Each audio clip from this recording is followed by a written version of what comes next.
Your teen requested a ride, but this time not from you. It's through their Uber teen account. You drive your teenager around, a lot, to their friend Jacob's house, their other friend Jake's house, to James's, to Jaden's, to Jalen's, to... Mom? This is Jake's house, not Jacob's. Now with an Uber teen account, your teen can request a ride under your supervision. They'll ride with a highly rated driver, and with live trip tracking, you'll follow along the whole ride to their friends' houses that all sound the same. Add your teen to your Uber account today. See app for details. Bye, Mom. This episode is brought to you by Coffee Mate. Coffee Mate is the world's biggest coffee lover because we love all the ways you enjoy. Wait. Coffee Mate can't love coffee more than me. I'm a foodie. I went to Kyoto just for a nitro matcha latte. What? Oh, I have to finish the ad. Coffee Mate, for the love of coffee. How do stop losses work on Kraken? Let's say I have a birthday party on Wednesday night, but an important meeting Thursday morning. So Sensible Me pre-books a taxi for 10 p.m. with alerts. Voila! I won't be getting carried away and staying out till 2. That's stop loss orders on Kraken, an easy way to plan ahead. Go to kraken.com and see what crypto can be. Not investment advice. Crypto trading involves risk of loss. Cryptocurrency services are provided to U.S. and U.S. territory customers by Payward Interactive Inc., PWI, DBA Kraken. View PWI's disclosures at kraken.com/legal/disclosures.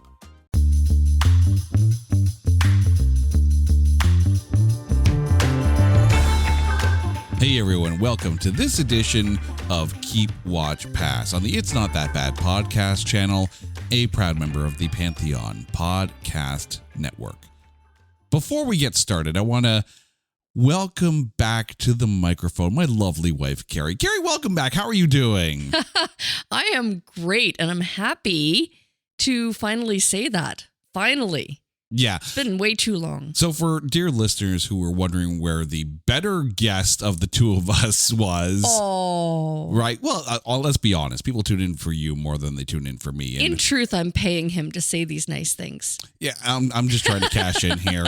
You know, podcasting is a zero-sum game sometimes. So I got to get my money where I can, and even if it's from my wife. But here's the thing. Carrie was ridiculously sick for the longest time, but she is back now. And we are all the better for it. So, Carrie, welcome back to the show. The listeners missed you. Oh, thanks, man. All right. So, here's what we're doing today. We're about to go through the filmography of one Mr. Morgan Freeman, the voice that narrates life, basically.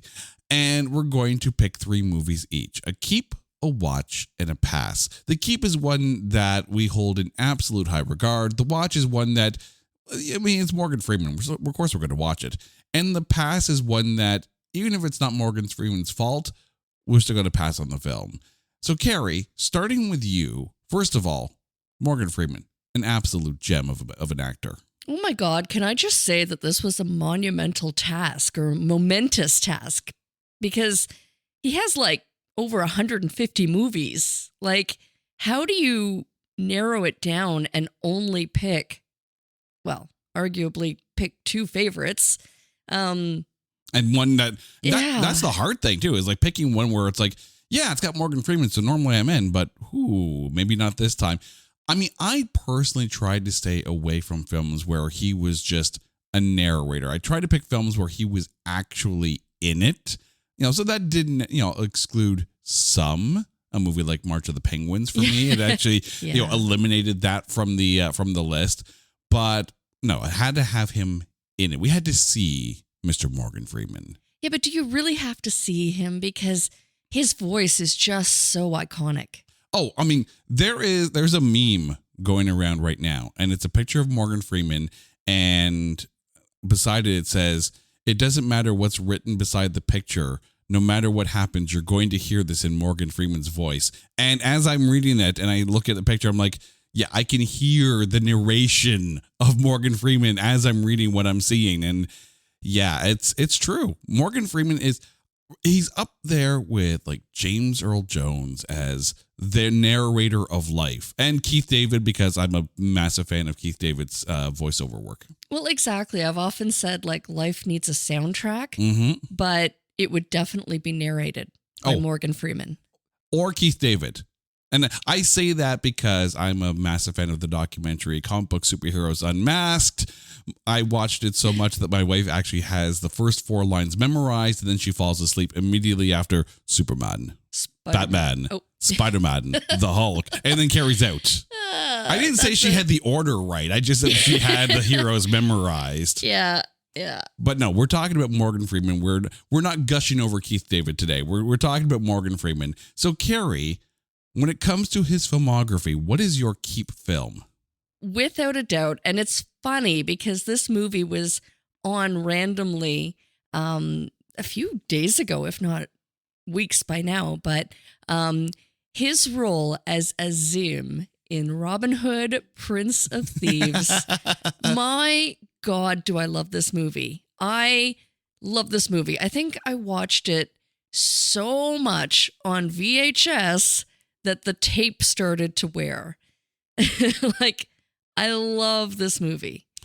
I mean, I hate to say it, and I have to remind you that this film, Robin Hood, Prince of Thieves, actually does qualify for It's Not That Bad. So somewhere down the road, we may have to cover that film. Absolutely. I mean, come on. Like, Morgan Freeman, Kevin Costner was brilliant as Robin Hood. And it's got Christian Slater, so it's a squee film. Okay. You are completely forgetting the unforgettable performance by one Mr. Alan Rickman. No, I'm not forgetting. And the I know I'm going to mess up her last name. So the lady who played Mary Elizabeth Mastrantonio, who played Lady Marian. Yeah. You see why I didn't want to take a go at it? I mean, but she was lovely. Oh my God, she was perfect. Absolutely. I mean, there's a little personal guilty pleasure in here. Not guilty, because Brian Blessed is an absolute gem as Lord Loxley, but you have to understand, I love Brian Blessed because he was the most outrageous character in the 1980 Flash Gordon film. Freaking love that film. But yeah, no, Mary Elizabeth Mastrantonio was actually fantastic as Lady Marian. Like, this cast, and I'm not going to say who the cameo is at the end, because if you have not seen this film, first of all, I don't want to make you feel old here, but the film is 33 years old. Well, that's exactly why it was VHS that I had completely wound down by watching it so many times. But we would be remiss if we didn't mention the soundtrack. Oh, God, yes. The classic, the absolute brilliant Everything I Do for You. I mean, not my favorite Bryan Adams song, but I mean, with that Michael Kamen score, the song definitely elevated. So, but to the movie. To the movie, it's fantastic. Oh, instant waterworks. Come on. Yeah, but I mean, that also led to, if I remember correctly, was Sting and Rod Stewart and Bryan Adams teaming up for the All for Love song off of I think it was the Three Musketeers movie that came out later. It was either the Three Musketeers or the Man in the Iron Mask, one of the two. But yeah, and it basically felt like the sequel to Everything I Do It For You. So, the 90s were fun. And that film is fantastic. And for some people, that might be their frame of reference for Robin Hood.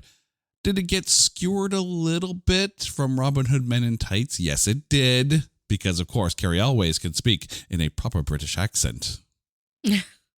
But still, fantastic movie. Oh, absolutely. Zero disagreement here. I just can't believe that we can actually talk about it on It's Not That Bad. So somewhere down the road, we will unearth another VHS tape and go down that road. Bring it on. I'm game. Hey there, busy parents. Christian Swain here, the rock and roll archaeologist. I know just how stressful family dinners can be, from planning and shopping to actually getting everyone to enjoy what you made. But I've got some good news for you. HelloFresh totally gets it too. They're making dinner easier and more enjoyable with fresh ingredients and recipes that even picky eaters love, delivered right to your door each week. I've been using HelloFresh for a while now, and let me tell you, their new Build-A-Plate meals are a game changer. Imagine not having to make multiple dinners to satisfy everyone's tastes. And with so many options, each member of my family gets to build their perfect plate from just one meal. No more, I don't want this at the dinner table. Just happy faces and clean plates. Plus, with HelloFresh, I don't have to worry about meal planning or grocery store runs. Their easy-to-follow recipes with pre-portioned ingredients save me so much time, especially now that school's back in session. And here's the best part. Right now, kids eat free. Go to HelloFresh.com/PantheonKids to unlock this exclusive offer. That's one free kids meal per box for 2 months while your subscription is active. So, what are you waiting for? Head to HelloFresh.com/PantheonKids. HelloFresh, America's #1 meal kit. This show is sponsored by BetterHelp. Have you ever thought about something new you'd love to learn? As adults, it's easy to get caught up in the daily grind, and sometimes we forget to make time for new experiences. Remember when we were kids and learning was part of everyday life? Now it feels like we're always in work mode. But what if we could tap into that curiosity again? Whether it's learning how to garden, picking up a new language, or finally beating your friend in your fantasy football league, there's so much out there to explore. Therapy can help you reconnect with that childlike sense of wonder. I know for me, therapy has been a great way to learn about myself, set healthy boundaries, and develop positive habits. It's not just for times of crisis. It's about growing and becoming the best version of yourself. I know I am more in tune with both my positive self, which I highlight, and my negative self, which I'm working to minimize since I began working with my BetterHelp therapist. If you've been thinking about starting therapy, BetterHelp is a great option. It's fully online, so it's convenient, and it fits around your schedule. You'll fill out a quick questionnaire and get matched with a licensed therapist. And if it's not the right fit, you can switch at any time with no extra charge. Rediscover your curiosity with BetterHelp. Visit BetterHelp.com/Pantheon today and get 10% off your first month. That's BetterHelp.com/Pantheon. My dad works in B2B marketing. He came by my school for career day and said he was a big ROAS man. Then he told everyone how much he loved calculating his return on ad spend. My friends still laugh at me to this day. Not everyone gets B2B, but with LinkedIn, you'll be able to reach people who do. Get a $100 credit on your next ad campaign. Go to linkedin.com/results to claim your credit. That's linkedin.com/results. Terms and conditions apply. LinkedIn, the place to be, to be. For my keep pick, I'm going with one that is a ton of fun and an absolute insanely talented cast. I'm going with the first Red film. Bruce Willis, John Malkovich, Helen Mirren, an understated but still fantastic Carl Urban, Mary Louise Parker, Brian Cox, Richard Dreyfuss, Ernest Borgnine. Like this cast is insane. And everyone looks to be having the most fun. Helen Mirren. I mean, freaking Helen Mirren as the zero given assassin. Morgan Freeman is just Morgan Freeman and Bruce Willis beside each other and John Malkovich, like just the three of them having way too much fun. This is, and part of me wishes that they didn't make a sequel because I love the fact that this film exists and it really is like the perfect. I don't want to say rom because it's not a rom, but it's definitely one of those perfect blends of action and comedy. Absolutely. Oh my gosh. Like, it's one of those like leave well enough alone. We don't need a sequel. We're good. Just leave it. It's good. I mean, don't get me wrong. I understand that Hollywood can't resist, something that does very well. And then they're like, oh, we should do that again. And when I say well, I mean, the film had a budget of about $58 to $60 million. It brought in almost $200 million. So you damn right they were going to do a second one. And the fact that it does actually qualify as a comic book film because it's loosely based on the DC Comics series that came out. I mean, who knew that it was actually from a comic book unless you actually read that series? But it's fantastic. It's kind of like when Bruce Willis did Surrogates. I didn't know that Surrogates was based on a comic book I also didn't know at the time that Red was based on a comic book, but here we are. And it's not necessarily one of those quote unquote comic book films that leans into the superhero aspect of it. It's not what you would think of when you think instantly comic book movie, but yet here we are. For my watch film, I'm going to go back 34 years. I'm starting to feel old with some of these films, but here we are. Glory. This is an absolute fantastic film. And it's not necessarily one that would normally sit in my wheelhouse because it is based during the Civil War. It's a period piece, and the cast is fantastic. Matthew Broderick in one of his more powerful roles. Like, you would not expect Matthew Broderick in this role, and yet he kills it. Denzel Washington, Cary Elwes, and the late Andre Braugher. I mean, Denzel Washington won an Oscar and a Golden Globe for Best Actor in a Supporting Role for this film. The sound and cinematography also won awards. I mean, this film, and it is really stark and really powerful. Like, it not only covers classism, but it covers racism during the Civil War, but not in a way that feels preachy. Like, it basically lays it out as this is what it was like, and it was not pleasant. It was not pretty, and you had so many different people from different aspects coming into this film, and it was. I would highly recommend that if you are studying the Civil War, Glory is a fantastic film to watch because it tells it kind of like it feels like it was, and again, not normally a film that would be in my wheelhouse. But every now and then a movie comes out of it feels like a historical reenactment and hits with a little bit more meaning. Glory is that for me. All right, Carrie, for you, what's your watch film? Well, in keeping in line with feeling old, we all must have a bucket list. And that is one of my favorite, most watchable, like, the duel between Jack Nicholson and Morgan Freeman, and just two elderly fellows going out and living their life. Living life to the absolute fullest, because you know what? Tomorrow's never promised. And so why not live the hell out of today? And this movie is just so much fun from start to finish. Like, Morgan Freeman is just so full of life when he delivers his roles. He literally seems youthful or ageless. He just has in his eyes, he's so has that youthful energy. And when he delivers the lines and he's trying to talk Jack Nicholson into, like, living, right? And then Jack is just so absolutely perfect in, like, being like the old grumpy, the old guy. And he comes around, and it's because of Morgan Freeman's, again, jovial nature that brings him out of his grump, out of his funk. I wonder, and I'm sure our listeners will be happy to chime in. And by the way, you can chime in on us on our website, notthatbadcast.com, or find us on social media at notthatbadcast.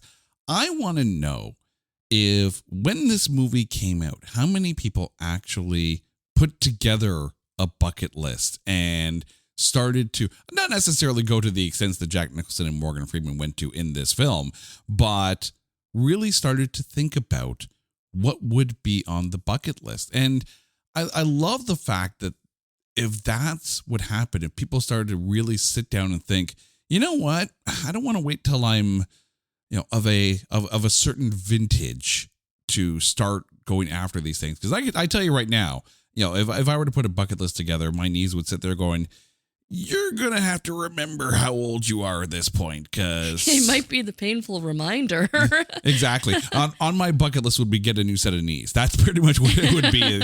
Well, that would be the outcome after the actions.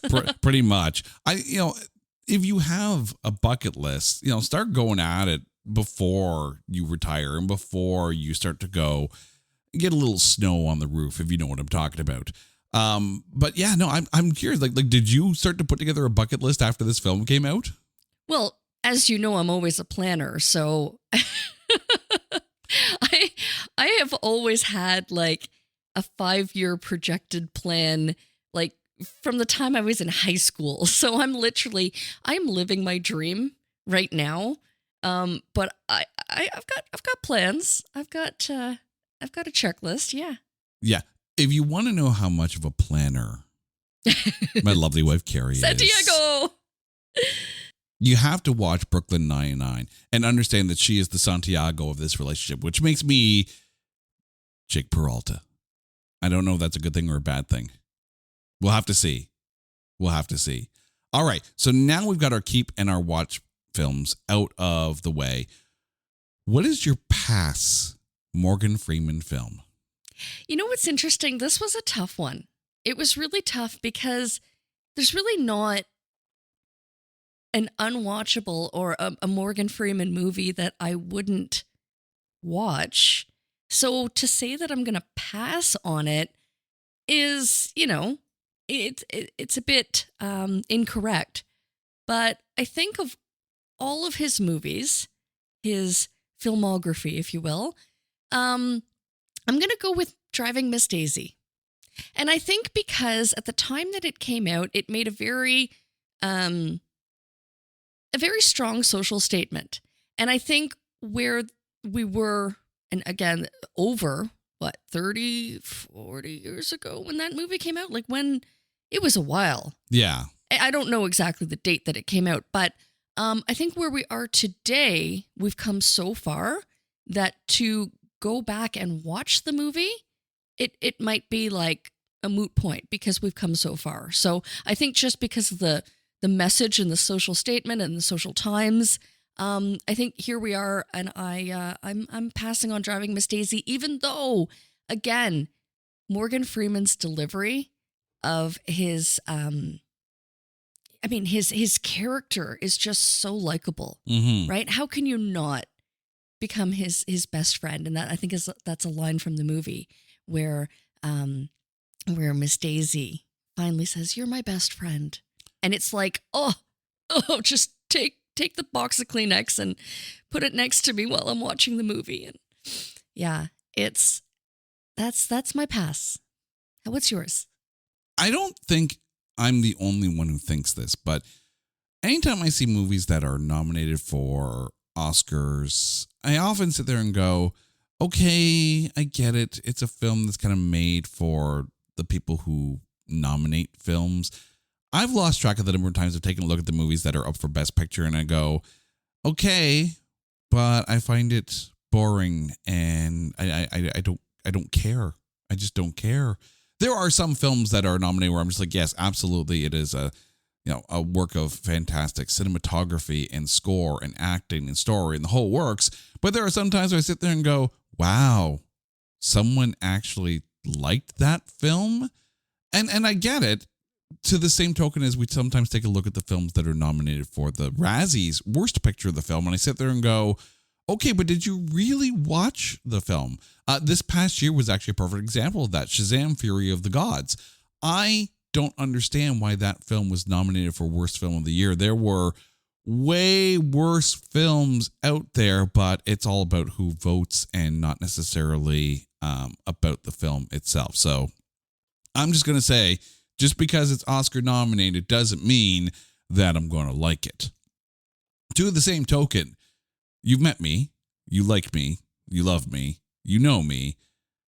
So when I say I'm a sci-fi geek, you're not thrown off by this. But just because it's a sci-fi film doesn't mean I'm going to like it. Oblivion. This film bored the ever-loving shit out of me.